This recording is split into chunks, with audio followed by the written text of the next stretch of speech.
नमस्कार मेरे प्यारे दोस्तों। समाज शास्त्र में जो अपना सिलेबस है सीजीपीएससी मेंस का, उसकी आखिरी यूनिट में सामाजिक अनुसंधान के बारे में है। और बहुत सारे दोस्त इसी के बारे में पूछते रहते हैं कि भैया ये अच्छे से नहीं समझ में आता, बस रट लेते हैं तो ठीक है। दूसरा क्या है ना कि ये आखिरी में लिखा है। सिलेबस क्या होता है, जो शुरू में लिखे रहता है ना उसको हर कोई ध्यान से पढ़ता है। लास्ट वाले जो चीज़ रहते हैं ना वहाँ तक अपना फोकस कम हो जाता है, थोड़ा सा एनर्जी कम हो जाती है। तो मैं सोचा कि इसको अच्छे से आपको बताऊँ, बस आप बने रहिएगा साथ साथ। हम लोग जो सिलेबस में, दूसरा क्या है समाजशास्त्र में हम लोग एक्स्ट्रा ज़्यादा पढ़ते हैं। सिलेबस में जितना लिखा है ना बस उसके बारे में आपके पास 7 से 8 पॉइंट रहना चाहिए। समाजशास्त्र में अच्छी चीज़ ये भी है कि केवल 10 नंबर के सवाल आएंगे मैक्सिमम, तो उससे ज़्यादा पढ़ना भी नहीं है। पहला है कि एक लिखा है आपका सामाजिक अनुसंधान के उद्देश्य क्या होते हैं। तो आप सीधा सीधा बताइए कि सामाजिक अनुसंधान मतलब समाज के बारे में अनुसंधान करना।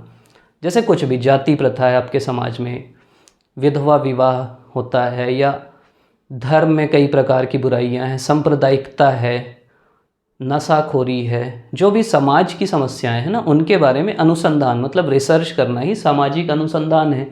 अब इसके उद्देश्य क्यों करते हैं हम, तो ये आप बांट लेंगे ना। एक वैज्ञानिक भी है, नाम नहीं बताऊंगा, 2 लोग मिलके दिए हैं, लेकिन ये ध्यान रखना कि सैद्धांतिक एक उद्देश्य होता है और एक व्यवहारिक उद्देश्य होता है। सैद्धांतिक मतलब सिद्धांत के रूप में आप क्या क्या करते हो, व्यवहारिक मतलब हमारे जो डेली जीवन में क्या उद्देश्य हैं। और तीसरा एक अन्य उद्देश्य भी हम पढ़ लेंगे कि जो दोनों में छूट जाएगा वो तीसरा हो जाएगा। सैद्धांतिक उद्देश्य क्या है कि आप शोध क्यों करोगे। देखिए, शोध करने का उद्देश्य ये होता है कि आप जो नए नए तथ्य हैं ना उनको आप ज्ञात करो। मतलब जो लिखा है नवीन तथ्यों को ज्ञात करना। जैसे कोई भी शोध, मान लीजिए कोई भी व्यक्ति किसी गांव में गया और वो वहाँ शोध कर रहा है, तो शोध का तभी मतलब होगा ना, कोई पीएचडी इसीलिए तो कर रहा है कि कुछ नया लेके आएगा भाई। नहीं तो बाकी जो पहले से आ रहा है वो तो बताना कोई बड़ी बात है नहीं। आप कोई नया चीज़ लाओगे तभी तो आपके शोध का मतलब हुआ। इंग्लिश में फिर से समझिए, इंग्लिश में इसको बोलते हैं रिसर्च। अब आप ध्यान से समझेंगे, सर्च मतलब होता है कोई नई चीज़ खोजना, और कुछ चीज़ खोजी गई है तो उसको फिर से खोजना, पुनः खोजना, ये देखना कि पहले जो खोजा गया वो सही है कि नहीं। जैसे अगर आपको ये बताया गया कि कोई भी चीज़ खोजी गई कि अगर नशाखोरी समाज में कम हो जाएगी तो उससे महिला का सशक्तिकरण होगा। अब रिसर्च में क्या है, लोग जाते हैं गांव में, सही में देखते हैं कि अच्छा यहाँ नशाखोरी कम है और महिलाएं आगे बढ़ी हैं। दूसरे जगह जाएंगे, देखेंगे नशाखोरी ज़्यादा है, महिलाओं की स्थिति कम है। क्योंकि पुरुष नशाखोरी करेगा तो फिर महिला का पैसा ही तो खर्च होगा, महिला से ही तो मारपीट करेगा।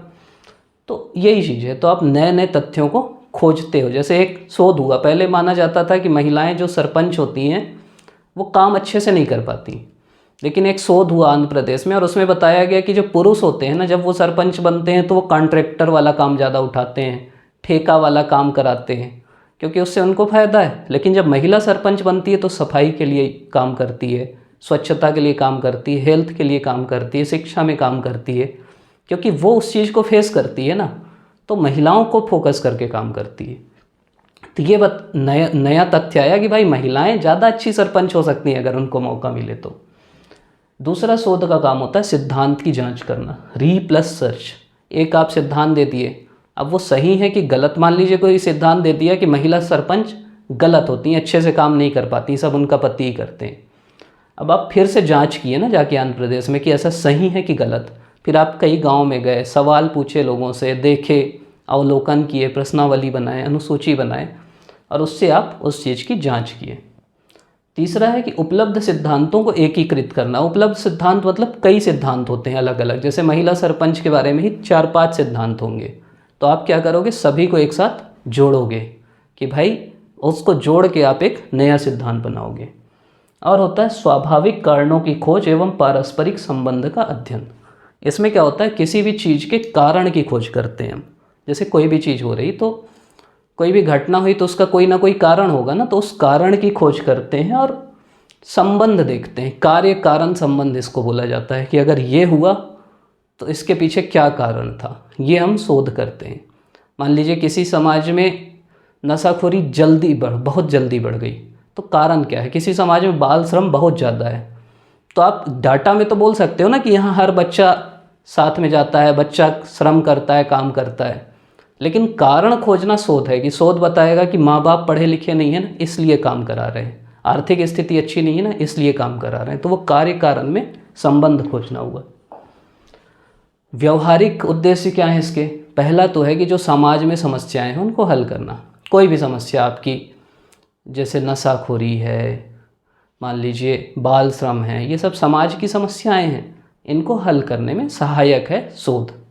दूसरा है सामाजिक योजनाओं के निर्माण में। जैसे जो समाज में जो भी योजनाएं बनती हैं ना, तो आप देखोगे कि वो योजनाओं को निर्माण के पहले शोध किया जाता है, देखा जाता है। जैसे मान लीजिए योजना बनी कि अभी जैसे हमारे यहाँ महतारी वंदना योजना, या महिलाओं को जो पैसा दिया जा रहा है, या शौचालय जो बनाया गया, तो पहले शोध हुआ कि भाई महिलाओं के पास क्योंकि पैसा नहीं है ना, इसीलिए वो काम नहीं कर पा रही।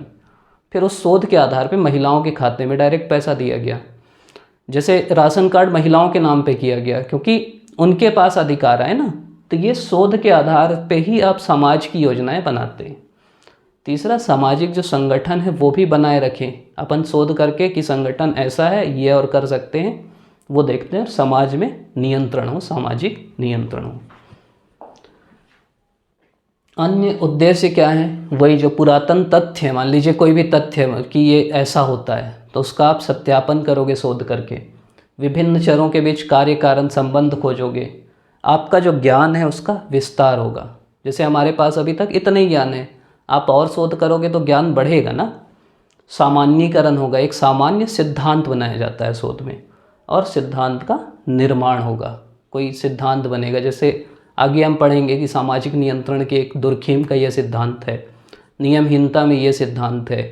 तो सिद्धांत का निर्माण कैसे हुआ? वो शोध किए, उससे सिद्धांत का निर्माण हुआ। तो ये उसके उद्देश्य हैं। आप देख रहे हैं, इसके लिए आपका बहुत बहुत धन्यवाद। अगला वीडियो अब जल्द आएगा, उसको भी आप देखिएगा। आपका पुनः धन्यवाद।